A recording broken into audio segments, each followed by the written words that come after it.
In today's video, I'm going to teach you how to strike through on Confluence. If you've ever found yourself needing to indicate changes or revisions, the strike-through function is your go-to tool for doing just that. Whether marking tasks that have been completed or simply showing edits in shared documents, strike-through can be highly beneficial. Let's walk through this process step by step. First, let's launch your preferred web browser. This could be Chrome, Firefox, Safari, or whichever one you feel most comfortable using. Once your browser is open, navigate to your favorite search engine and type in Confluence. Hit Enter, and it should lead you to the official Confluence website. If you're a regular user, consider bookmarking this site for quicker access in the future. Now, if you already have an account, simply log in using your existing credentials. If you're new to Confluence, don't worry, signing up is both seamless and free. The platform will guide you through a straightforward registration process. You'll need to provide some basic information, create a username, and choose a password.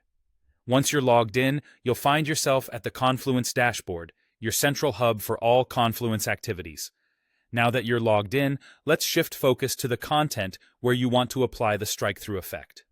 Start by selecting the text. It's much like highlighting text in any word processor.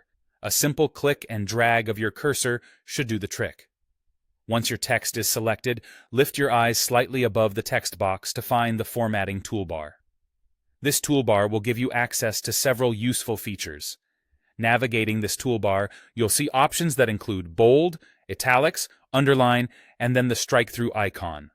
This icon is usually represented by the letters AB with a line running through them. Hover over it for a second, and you'll see an indication that it's the strike-through feature. Go ahead and click on that icon.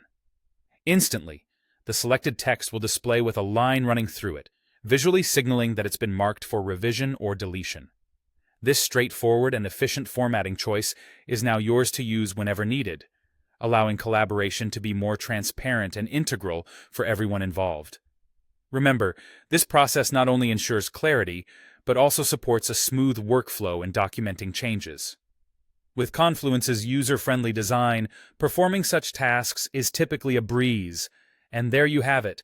Striking through text in Confluence is just that simple. Thanks for watching, and don't forget to like and subscribe for more helpful tutorials like this. See you next time.